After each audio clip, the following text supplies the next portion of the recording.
Okay, we can start our practice. Please sit comfortably and try to keep your back straight as much as possible. And take a few deep, long breaths. Breathe in through your nose and breathe out through your mouth. Do it a couple of times.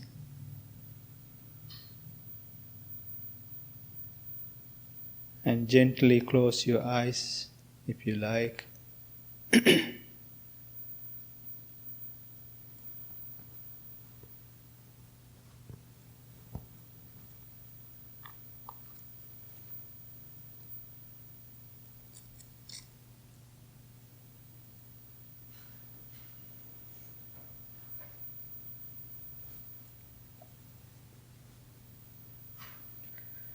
If you're having a hard time relaxing your body and your mind, think about the word relaxed and how you feel when you think about that.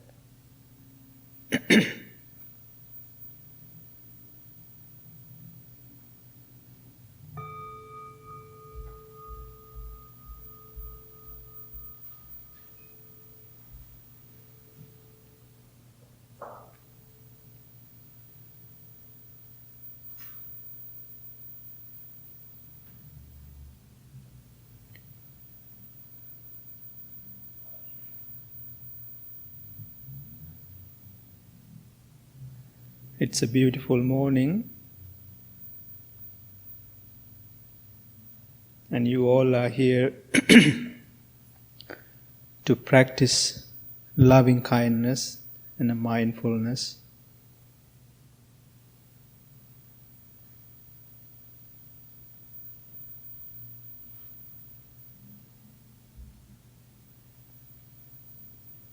And understand and aware of your intention. When it comes to practice, having the right intention and follow through that intention is very important.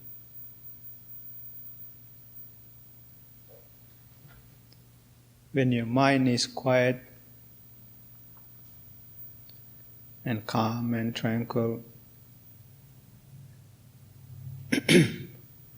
not only it helps you to practice, and it also helps you to understand your intention in general in life and what you are looking from this practice.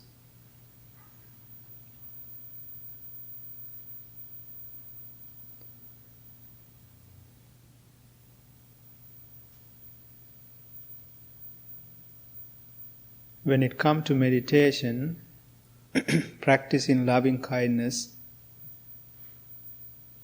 is very important. That's the base of our practice. That's the foundation.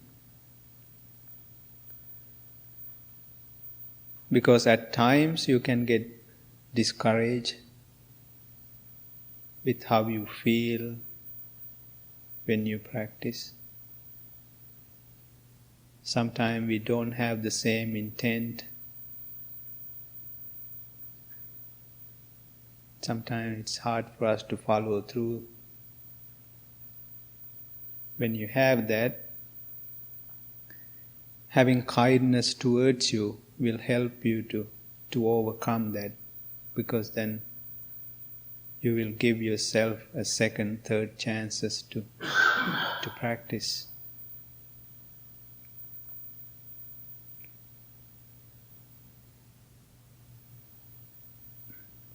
Think to yourself, may I be well, may I be happy, may I be peaceful.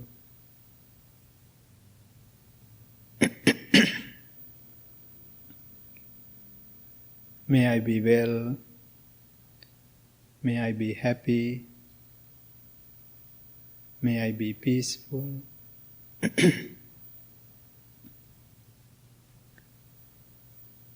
May I be well, may I be happy, May I be peaceful.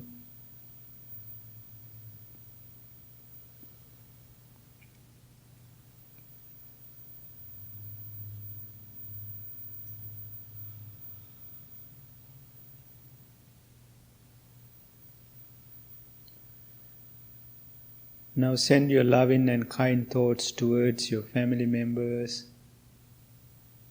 your parents, your grandparents, your husband, your wife, your partners, your children, your grandchildren.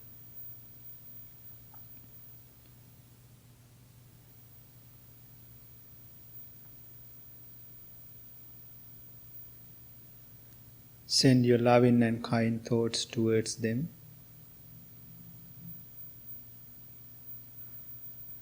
May all my family members be well, be happy, be peaceful.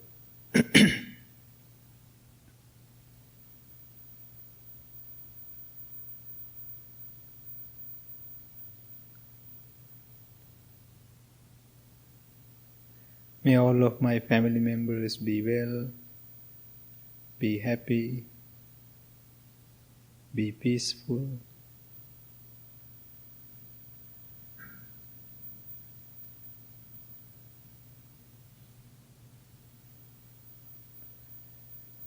Sometimes you may have a difficult family members or friends in your life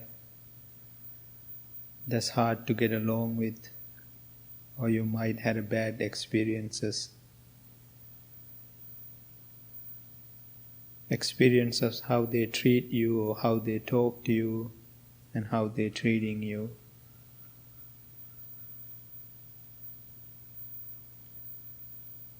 We all are human beings, we all make mistakes.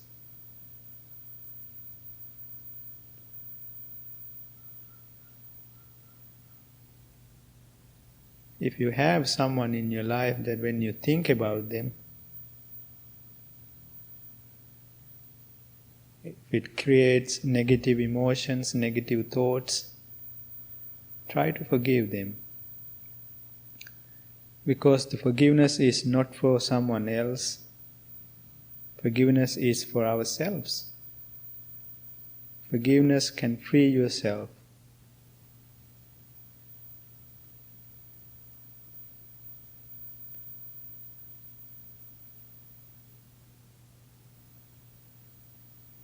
The real, true loving kindness, once you develop that, you can send your loving thoughts even towards your enemies, people that you don't like or you don't get along with.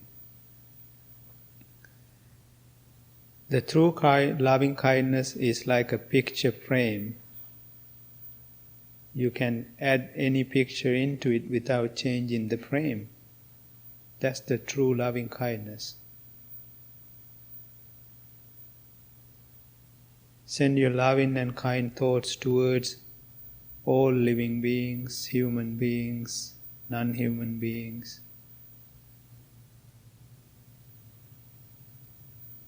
May all living beings be well, be happy, be peaceful. May all living beings be well, be happy, be peaceful. May all living beings be well, be happy, be peaceful.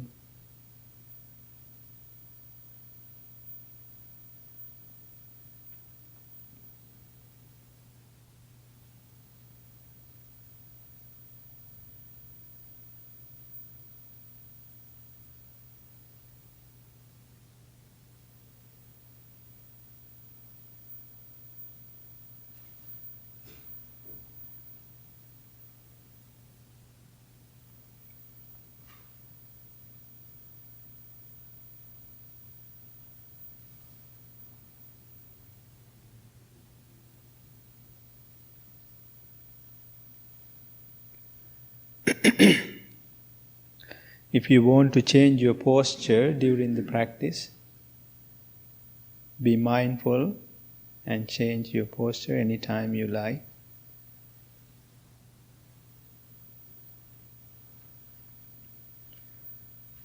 Now all of your hearts and minds are full of love and compassion within yourself and towards others. We can start our mindfulness practice. Now, gently start your focus towards your breathing and understand and aware when you breathe in, you are breathing in, and understand and aware when you breathe out, you are breathing out. Pay attention to each and every inhale and exhale.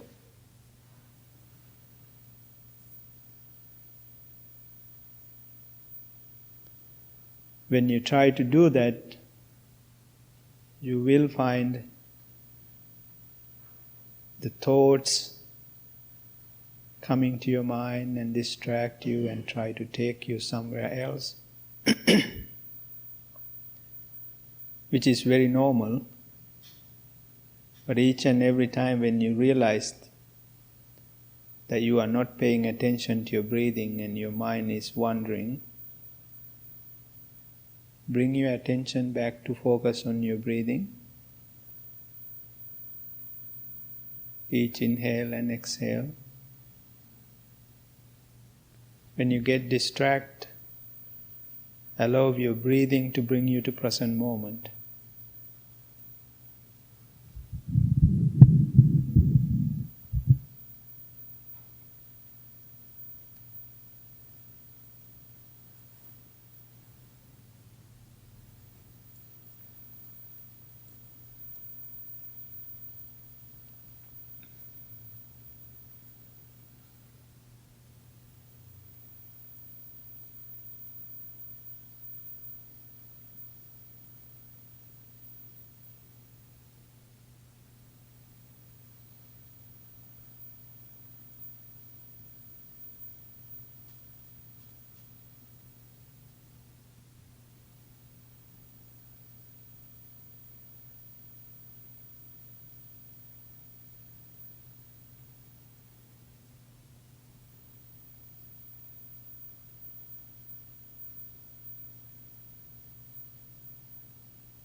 When you pay attention to your breathing, inhale and exhale,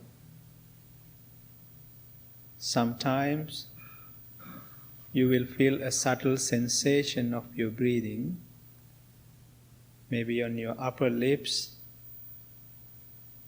or inside your nostril or back of your throat. Or you can feel it down in your belly as it arises with inhale and falls away with exhale. Wherever you feel that subtle sensation, start to concentrate on that part of your body. If you don't feel that, which is normal, don't try to find it.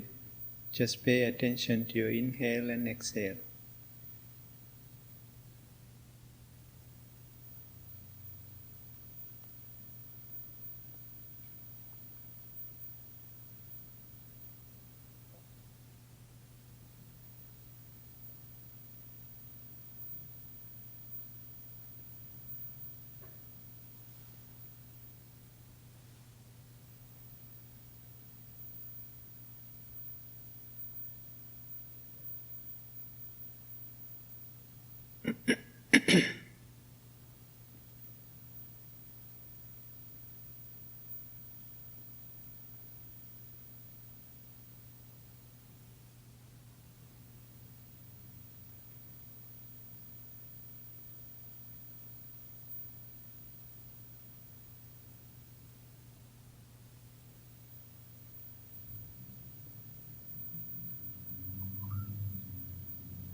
If you get distracted by a thoughts or a feeling or sensation, please bring your attention back to focus on your breathing.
Please bring your palms together in front of your heart.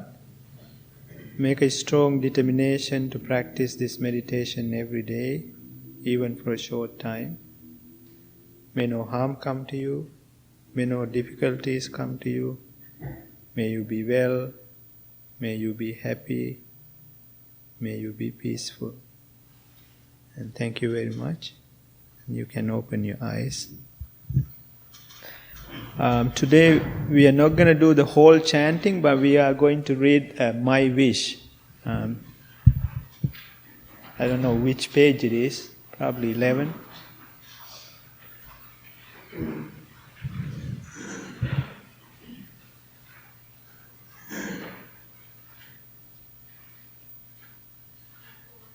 Did you find it? 11, yeah. May I become now,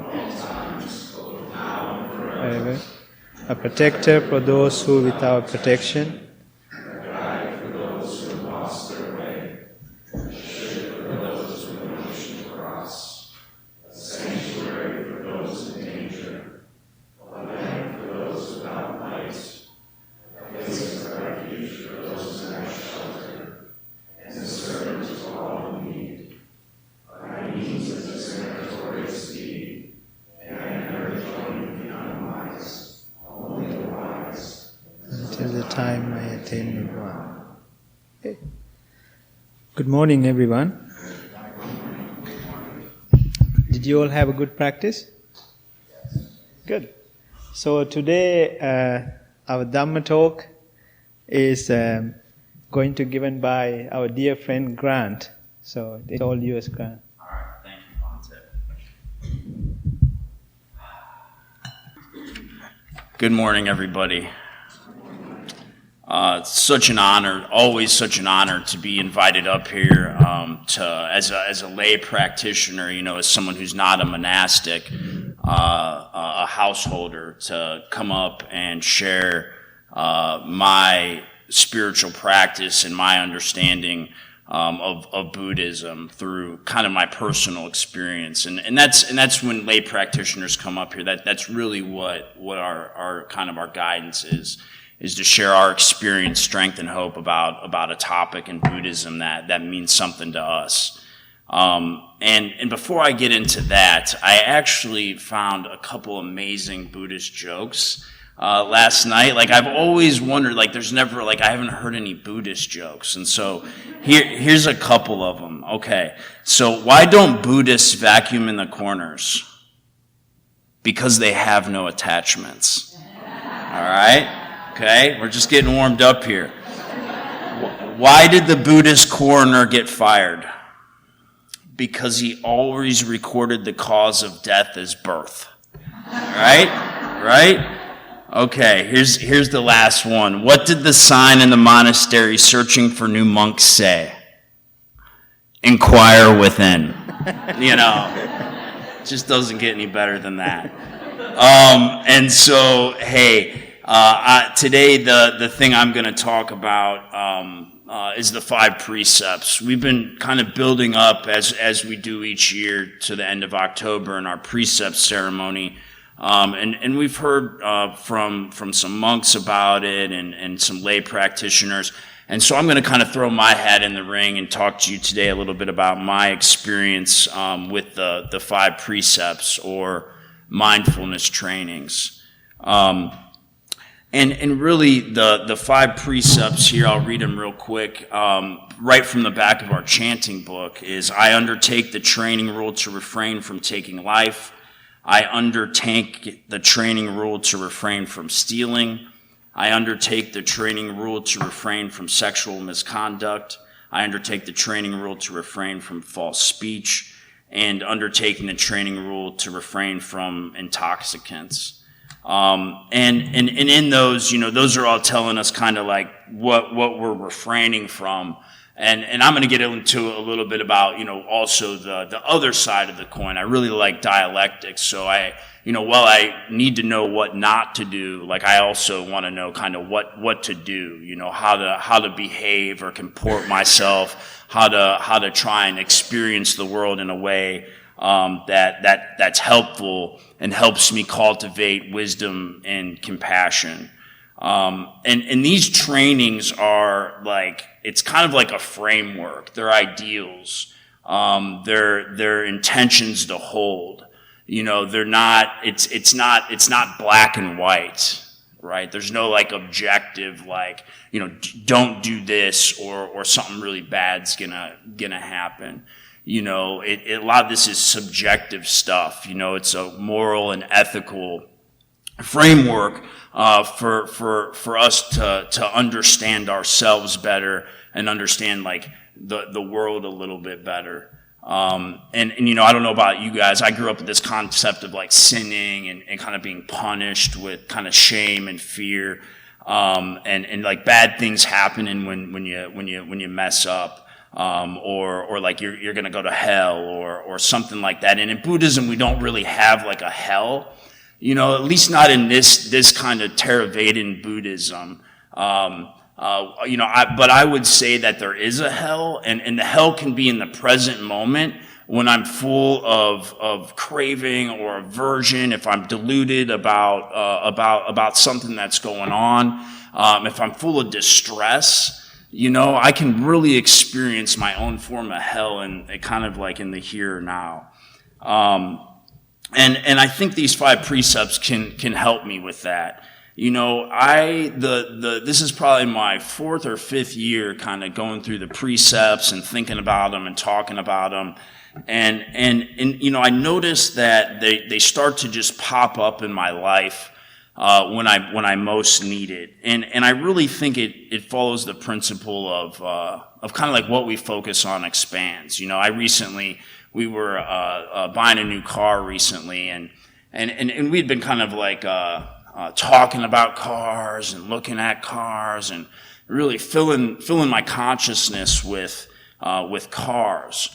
And so like everywhere I looked, I started to see like all these different types of cars and the brands and what they look like and who was driving them. And so like I was really focused on that. And I've noticed that, even this month of being more focused on the precepts, like these things are just coming into my awareness more. And it's just really helpful, for me. It's almost like having a friend who kind of shows up right in the nick of time and is like, hey, are you sure like you want to do that? Like, let's just think about this a little bit more. And so it's, such a nice way to cultivate, wisdom and compassion.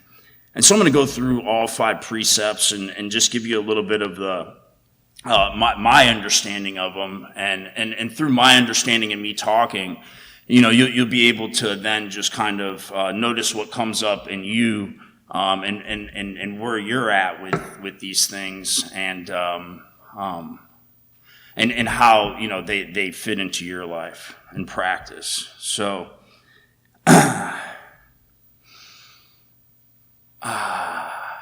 There we go. The first one is no killing, right? To refrain from killing. And the other side of that coin is this reverence for life, for all sentient beings. And, some people might have heard the word ahimsa, right? Kind of like this idea of not harming sentient beings. And it's kind of like a commitment that people make. But, we're all faced with these different things every day, different situations where this might come up. And my perspective, like the narrow view of this is like physical violence, like actually not killing a sentient being. And, my perspective of all this stuff's a little bit interesting. I'm a former Marine Corps combat veteran who served in Iraq. And I'm also a social worker who kind of helps people, deal with the wounds of war and everything they went through, and I really say former United States Marine, which might be insulting to some people, but I just find it more accurate, now that I've kind of been practicing Buddhism for a while. Like I really can see how like these identities and things that I attach to myself cause a lot of suffering inside of me. And so like if I can just like create a little distance between me and that identity, that at one time was like so important and was like all of my DNA. If I can get a little space between that, it really helps me understand where I land, like where the me that doesn't have all that conditioning as a United States Marine stands. And so, I've been working to decondition my mind from like all of the military stuff for about 20 years now, but not all of it, right? Because there's some really good parts in there that really help me on a daily basis. But there's other things that aren't so helpful, and that didn't start in the Marine Corps though. That conditioning process starts with all of us in one way or another, just by virtue of the family we grow up in, the culture, and how they're geared towards cultivating violence and aggression in people through different things like, sports, playing war games as kids, the movies and TV and media we consume, the conversations we have, the people we look up to and admire.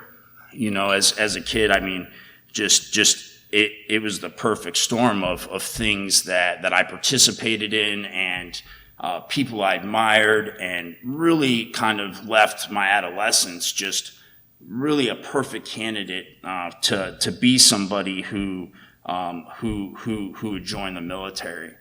And really this one of the ways that violence starts is in our minds. It doesn't start with an action. And as a culture, we experience this over and over again because we're such a warlike and aggressive nation. We're continuously at war, and essentially the dehumanization. We've all experienced that over the past 20 years with the people we've been at war with, and it really in the early 2000s it started a lot with even in the media and the way they'd portray our enemies and all the disconnection that creates, and the empathy and the compassion for all those people kind of go away, and they're all just seen as othered. And our grandfathers experienced that, and grandmothers, right, in World War II with Nazis and Germans and Japanese people, and that dehumanization process. And, I don't know if you've ever talked to an older veteran, or even a younger veteran, a lot of that is still really, really in our consciousness, because people don't necessarily have the opportunity to step outside of that with awareness and mindfulness. So it just kind of becomes as if they're a fish swimming in the water. It's just such a normalized thing. And really, that stuff, that conditioning sticks around.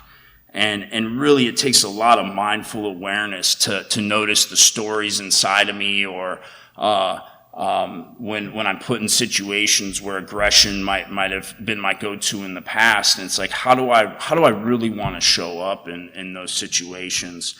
And I'm not going to really get real intense about this today, not any more intense than I already have. And because one of my favorite actual ways of seeing this is like, is like killing bugs, which is like kind of like a Buddhist favorite of things not to kill. It's like, especially when people are watching, I just remember at times like starting to see people, this is even before I kind of knew about Buddhism, like not killing bugs and like being really cautious with like an ant. And I'm like, this is crazy. Like, is this person just playing around right now? Why don't they just, step on that ant? And so, but there was something in that person that caused them to have this respect and reverence for like even the smallest little being, for whatever reason. And where I was at the time was just in a very judgmental state about that, right? And I'm a pretty funny person. I can crack some jokes or this or that, but I didn't quite understand it. But because I wasn't in that, like kind of that process of change yet. Of understanding those things. And so, but what I've noticed is over the years of, watching people not kill bugs and modeling that, I've started to practice that sometimes. Sometimes, right? Sometimes I still kill the bugs. Like, there's just no doubt about that. Especially like my safety's at risk. I actually got stung by about 50 bees over the past 2 years. And so I started getting pretty scared of bees. And I have no problem killing a bee, but, because they almost killed me, actually. I ended up in the hospital a month ago.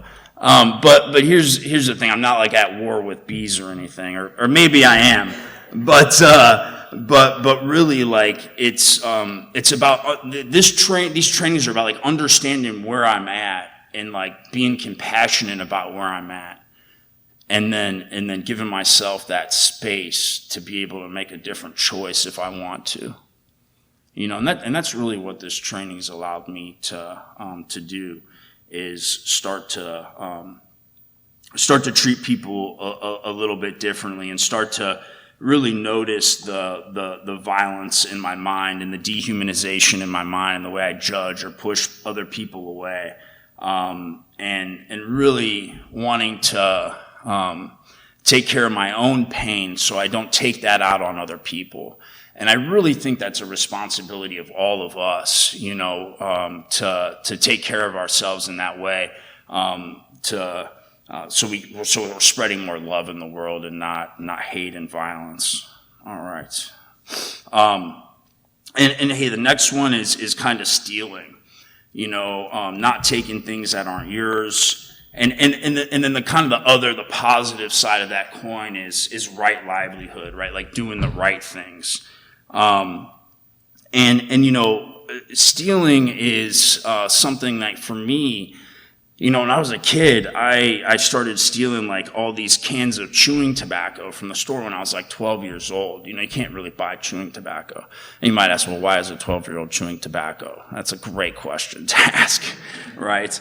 But I would take it all the time and I would get away with it. I would feel like smart and powerful and it was exciting.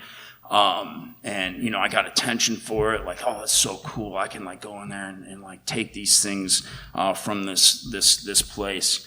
I eventually, this creates so much craving inside of me, right? Becoming addicted to nicotine and like kind of maybe the rush of stealing and getting away with it is causing me to like think about myself in a certain kind of way. Like, I'm somebody who can get away with these things. I'm a little bit special. I'm kind of smarter than other people.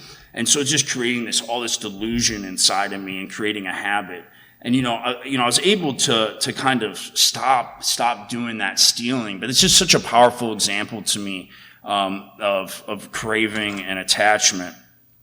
But there's so many other ones, it's like taking ideas that aren't yours. We all, many people want to be successful and they can see a path to success and it can be so easy to take shortcuts, take ideas that aren't yours, cheating on tests, like all based on this craving and clinging to these like ideals of success and who we want to be. But not taking things, like reflects wisdom, like being wise enough to know that that's, not a good idea, and the mental activity that's gonna kick up in you. And really, taken from other people, not doing that, not harming other people in that way is a compassionate thing, to do. And the right livelihood piece is so important. I talk to a lot of people who feel like, what they do isn't meaningful or significant. And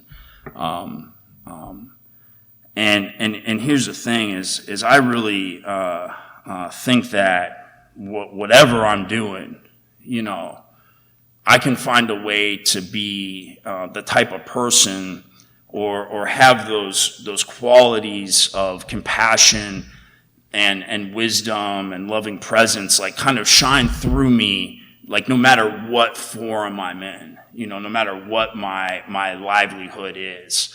And so it's like you can take that form, that loving form, in whatever way you're currently expressing that. And I really like that idea. What's helped me in the past too is like talking to other people about how to see my profession or how to see what I'm doing. And that's why we have a Sangha, and that's why we have wonderful teachers, and so many teachings, is to help us understand that no matter what form we're in, we can still use that to show up in a really helpful, loving way in the world. All right. So next, we got sexual misconduct here. And the right view of that, like that's what, don't do that, right? Don't do sexual misconduct, kind of.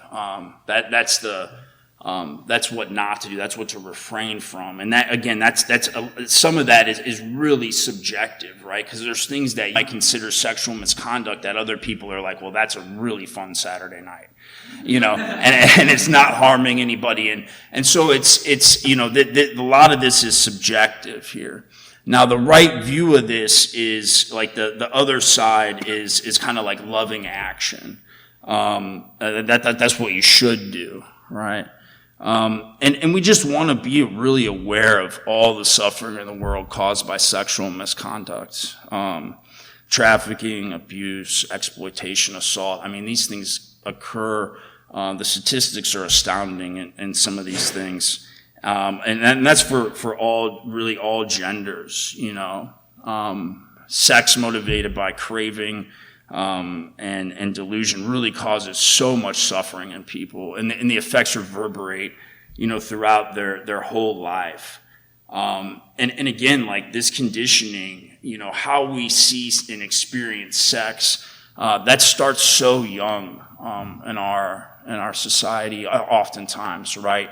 And not like in school often, it's just with our peers, what we see on TV, all the things that we're kind of sitting there with, maybe without any guidance, without someone helpful, like kind of talking to us about these things.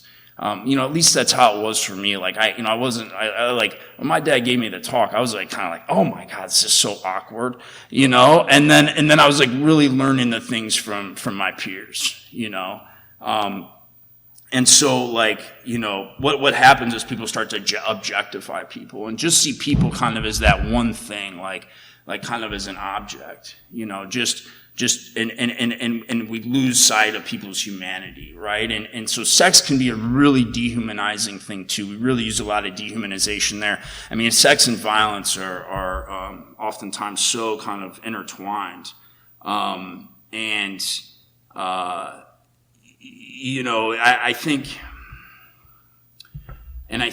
think really the responsibility, to have that loving action and to figure out kind of how we handle our sexual desires skillfully. I think it's up to all of us to figure out what our boundaries are around sex. And I mean, this is part of our spiritual practice. We should be talking to, people we trust, our spiritual leaders, our friends, really trying to understand, where we land in that, because really, sex is such a powerful way to connect with one another.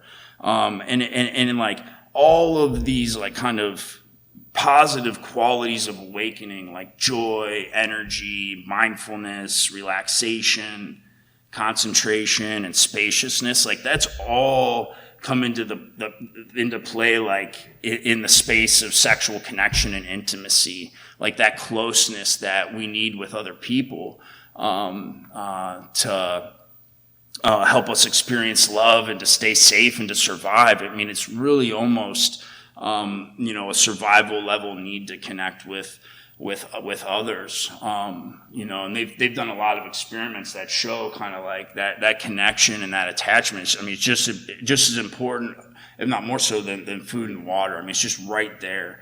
We need that, especially for young people. And so, we're because we're really social creatures, and we also, a lot of our earliest relationships were impacted by all these people that we just don't have any power over, and we're just pretty much, at the whims of learning, and being impacted by them. And those are our first relationships, and those create such a powerful template in our lives, I think, that when we get older, it's like we kind of can gravitate to what's familiar with for us and our generations, and so it can be this like generational burden too of having a tough time being in a loving, connected relationship without a lot of fear there or a lot of something else. But again, like these things can change because impermanence, neuroplasticity. I mean, there's so many reasons why people can start out like one way and then be able to change into something else, and to like, to let go of some of that conditioning that's holding us back, and to be able to learn like kind of what lies beneath that and where we truly are, as a way of letting go of those things. And so, a lot of that loving action has to start with us. It has to start with self-compassion. It has to start with self-kindness and giving ourselves a soft place to land. When Bhante was doing the meditation, he talked about like being kind to yourself. Like I heard those words, and I was like, sitting there meditating and about to give this talk, and I could kind of feel like the mental activity in my head is like, kind of trying to tell me like, oh, you better think about these things you're going to say, or, it's not going to be good for you. That's kind of like the way it felt in my body. And then I was like, well, when Bhante said that, it just kind of like cut through all that like a knife. And it's like, that's not important. What's important right now is being nice to yourself right now. And like that pressure isn't helpful, and it just seems like just coming back to the present moment, being able to let some of those things go, is really, really wonderful. All right, so loving speech here is the next one. Undertake the training rule to refrain from false speech. So it's not lying. That's what you don't do. Don't lie. Don't use false speech. And what you do is use loving or right speech. And that's a big thing, right? Because it's like, again, what was modeled to you throughout your life? What environments or cultures were you in that? And what did those things kind of, cause to arise in you, speech-wise? It's just so interesting. It's like, I'll talk one way in here, right? I think we're all a little bit different depending on the context and the situation too. So it's like, hey, you're sitting in here, with Sangha members, you're probably not going to be dropping a bunch of F-bombs or something, or, telling a bunch of lies, but you get out there and on a Friday night with certain people, like, how's that going to impact you? And so like, there's so many things here, like, because there's lies by commission. It's like actively lying. There's like withholding information. There's white lies, kind of covering up the truths. And many times it's all a way to try and like kind of control or protect something. Sometimes it's just like a habit, like smoking. I've met so many people who just like, man, that person, you kind of catch on, you're like, oh, they lie. Oh man, they're lying. Why are they lying so much? And it's just so interesting, when you get below the surface with some people and kind of can learn about, what might have happened to them that would have caused that person to need to lie all the time. And oftentimes you'll find like some, domineering parent or it's just something they needed to protect from. It's oftentimes not as malicious as it might seem. Here's the other part is like,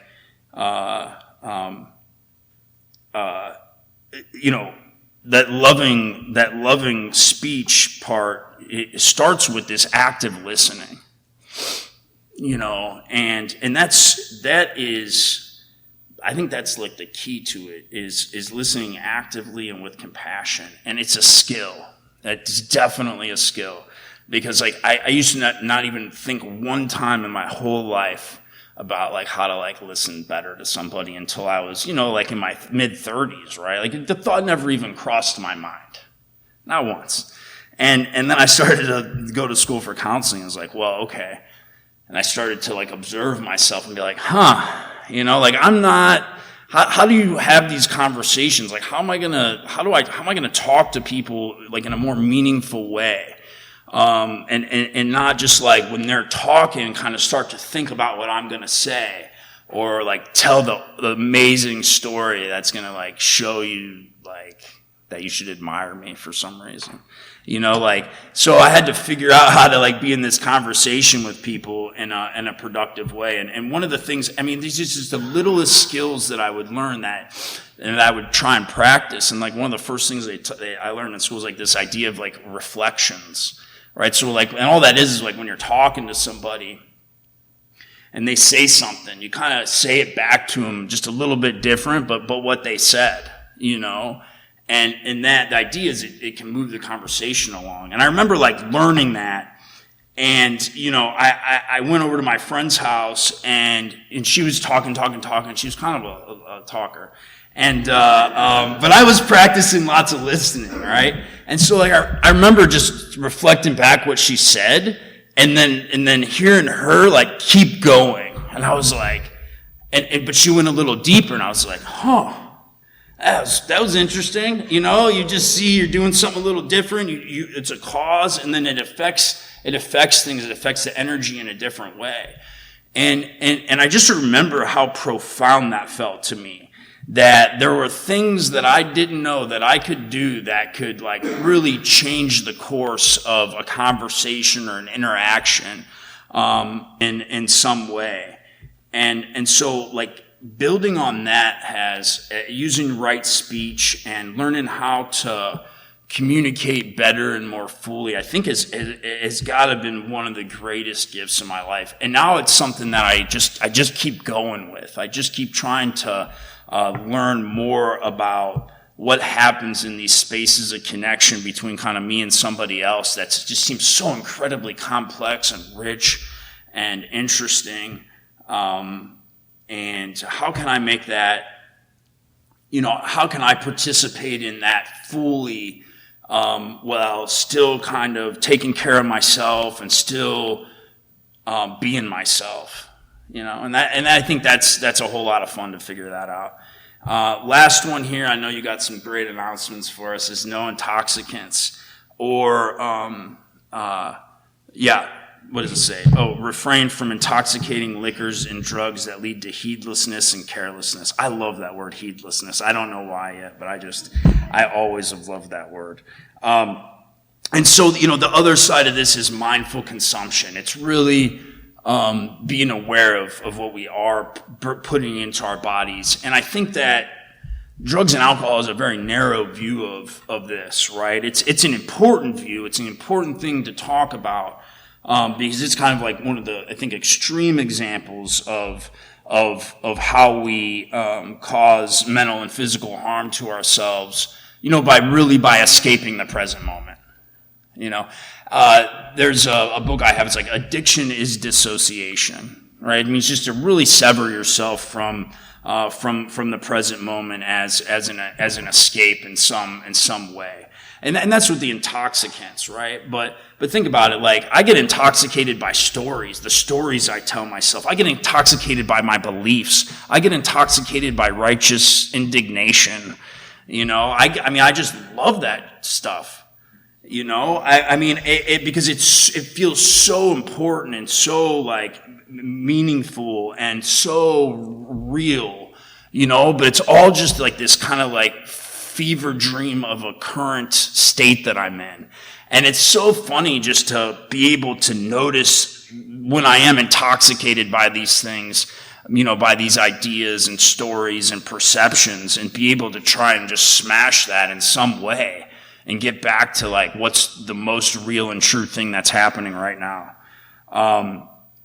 And so, I think really that gentle inquiry can really helps us to break through those stories here, and really the other part is, what we're consuming, right? What we're listening to, what we're watching, the environment we're in, the intentions we set, all of these things that are going into us, all of these inputs, are all affecting us in one way or another. And so it's like, it's not a black and white thing of like, don't do this. It's like, become more aware of what you're consuming and how it's affecting you. Definitely be more aware of those like states that you get in that feel just so real and important. But might not be. Are they really? And so, one of the things that I've noticed, so I'm a consumer, right? I enjoy buying things and looking at them and kind of like touching them, and I get really into stuff, and it makes me really excited. I do that, and I'll go, and months will go by, and then it's like, I've been buying a lot of things lately. I've been thinking about buying a lot of things lately. So I just keep doing that. And so, one thing Tyler and I do is we'll go on a consumer detox for like a month and not buy anything unless it's like, food or something really important, that like a basic need type of thing. And what I notice is like my mental energy when I first start doing that is still kind of like, I want to buy some things. Like, what about that book? You're thinking, those socks. I need those socks, man. And then all of a sudden, like, the third week, I start to notice, hey, it's calming down some. And by the fourth week, I feel an aversion to buying things. I'm like, oh man, I don't really want to go back to feeling that frantic energy, that craving, that attachment in the future. I want to stay in this more relaxed state. And so, that's a way just to use intention to really, try and, limit those things that are intoxicating us. Another one for me, and I'm going to end here, I'm just a little bit over. Nicotine addiction's been a big one for me. I started, I heard about my dip when I was 12, right? And so I could tell myself, you better stop now because it says no intoxicants. But, I've had to be on this journey for myself of like, going from like dip and cigarettes to using like a nicotine replacement type of thing, in order to cause less harm in myself.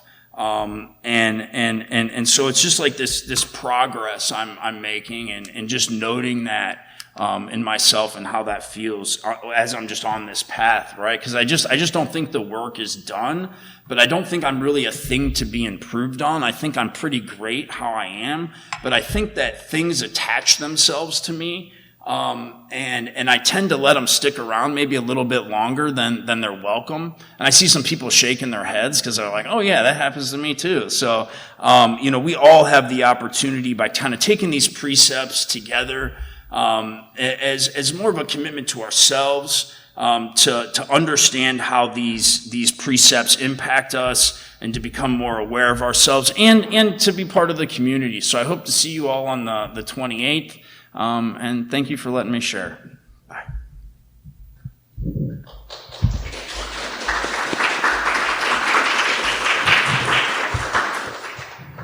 Thank you, Grant. That was wonderful. And we really, as a Buddhist monks, we really enjoy to hear and share their experience. And the 28th is our next precept ceremony, and we encourage everyone to, if you haven't signed up yet. So that was a wonderful talk. So if I have to tell you one thing, please don't kill bees. I like my honey with my oatmeal in the morning. So, so They keep trying to kill me. So, yeah. Is anybody new today? Yeah, please say your name. Shane. Shane, thank you. Thank you for welcome to the temple, yeah? Michael, thank you for coming and welcome to the temple. Hannah, thank you for coming. Anyone else? Yeah? Ash, thank you. Thank you for coming and welcome. Thank you for coming and welcome. Well, thank you all, and there will be some announcement. Good morning, everybody. I'll acknowledge I'm a little biased, but that was really great. Thank you, Grant.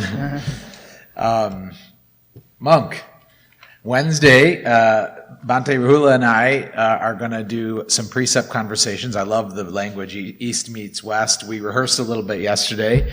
And so if you are able to join us on Wednesday night, Bhante is going to go through sort of the true Buddhist perspective and teaching of each precept. And then I'm going to talk about sort of the practical application in the real world. So it'll be more of a conversation than a Dharma talk. We'll include you in that conversation, and we're kind of excited about that. I think those of you who've been around a while probably acknowledge we're really talking a lot about precepts the last couple of months as we get ready for this ceremony, way more than before. In fact, by the number of talks we've had, 12 times more than before. And I just want to acknowledge that we're doing that because it's what we are identifying as an issue in the state of the world.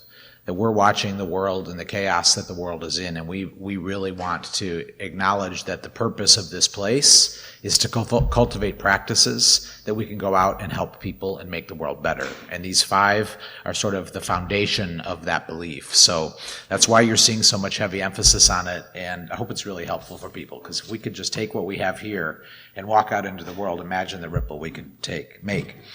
A few updates that are pretty awesome.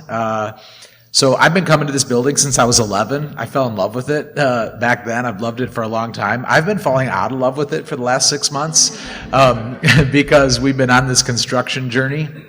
But I do want to acknowledge, if you notice, Tessa now has her own private office, which is amazing. She gets interrupted a whole lot, and we all know the power of focus. So we do now have a little lobby and then her own private office. And then we've built another office for Rebecca, which will be great. So now they can have separate space and be a little more effective. And we built a great storage room for the bookstore. And actually, we're going to have more space for the bookstore, but we also have our inventory present, which will be really nice. So that work is all done. Go check it out. It looks really beautiful. Outside has been a much longer journey.